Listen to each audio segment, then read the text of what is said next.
Somebody, please! Somebody! Tak terasa sudah memasuki episode 4. Halo kaum rebahan, kembali lagi bersama orang ganteng yang selalu dipanggil Don Cuan. Kali ini kita akan melanjutkan alur cerita dari Silo, yang mana di episode 4 ini ceritanya semakin menegangkan. Yuk daripada bikin penasaran, siapkan bantal persikan rebahan, nyalakan internet HP Anda, dan selamat menonton. Now is Nobar.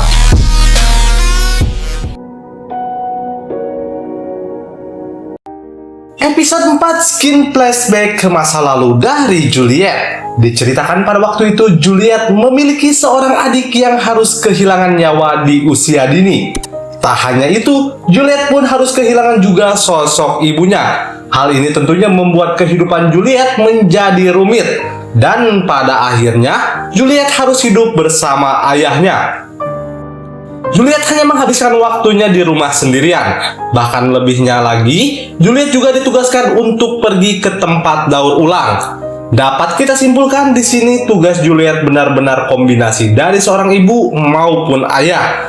Ia harus mengerjakan seluruh pekerjaan rumah mulai dari mencuci, memasak, dan bahkan memperbaiki kursi yang nyaris dibuang. Sejak kecil ternyata bakat memperbaiki memang sudah ada di dalam diri seorang Juliet. Meskipun begitu, Pete sebagai ayah tidak memandang sisi baik Juliet, melainkan ia hanya fokus terhadap semua kesalahan yang diperbuat oleh putrinya. Karena tidak tahan akan hal itu, Juliet pun mulai merasa lelah. Ia merasa tak percaya bahwa beban tugas yang ia kerjakan malah dianggap tak penting bagi ayahnya sendiri. Padahal untuk seusianya, Juliet masih belum pantas untuk melakukan tugas-tugas berat seperti itu. Alhasil, sampai suatu ketika saking lelahnya, Juliet pun memutuskan untuk kabur dari rumah. Juliet bergegas pergi ke sebuah tempat yang tak lain yang tak bukan. Tempat itu adalah ruangan servis yang berada di lantai dasar. Juliet mengakui bahwa ayahnya telah mengutus ia untuk mencari pengalaman di tempat ini. Meski awalnya ditolak, pada ujungnya Juliet pun segera diajak keliling ke tiap-tiap bagian ruangannya. Salah satunya adalah para pemungut barang bekas yang berada di ruangan daur ulang.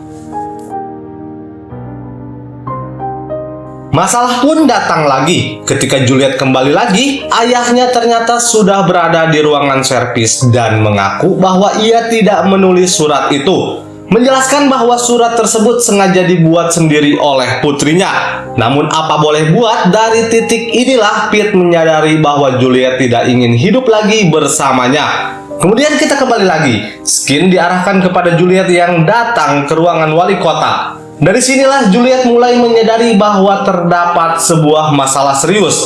Pada saat itu juga, masalah tersebut langsung terlihat, yaitu Martha telah meninggal. Di titik inilah Juliet secara tidak langsung juga berkenalan dengan Bernard yang secara kedudukan akan menggantikan Martha untuk sementara waktu. Tak lama saat berjalan ke kantor, Juliet sempat melihat keberadaan seorang pria dengan gerak-gerik yang cukup mencurigakan. Tapi di sini Juliet segera membuang rasa penasarannya karena yang terpenting mulai sekarang ia akan ditempatkan ke sebuah ruangan yang baru. Tak lain dan tak bukan ruangan yang sebelumnya ditempati oleh Holston sebagai kepala sheriff.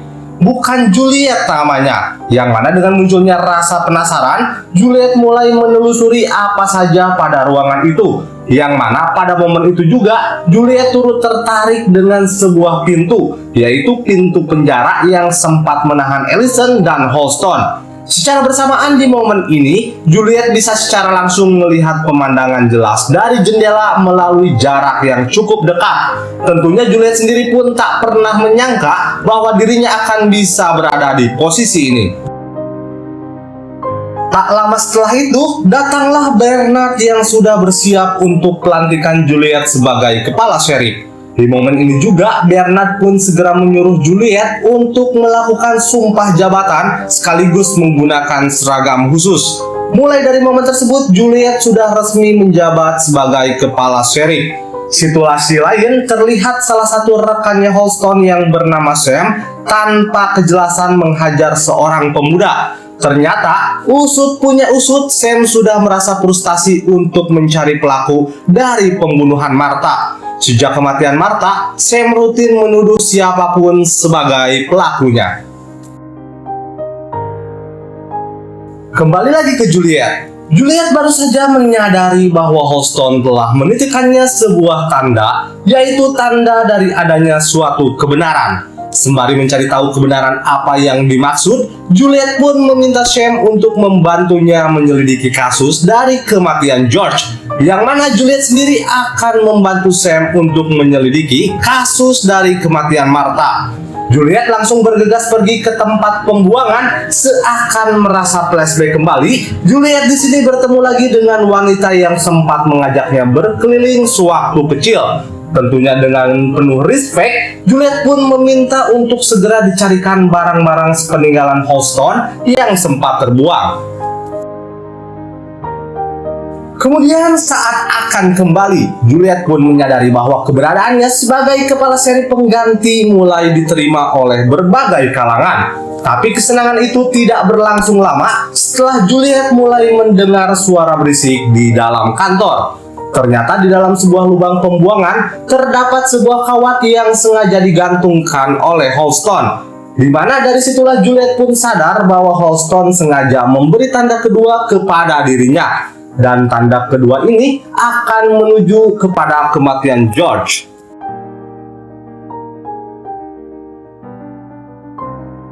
Pada waktu yang bersamaan, Juliet tidak sadar jika dia dan yang lainnya sedang diawasi dan diserang oleh orang misterius.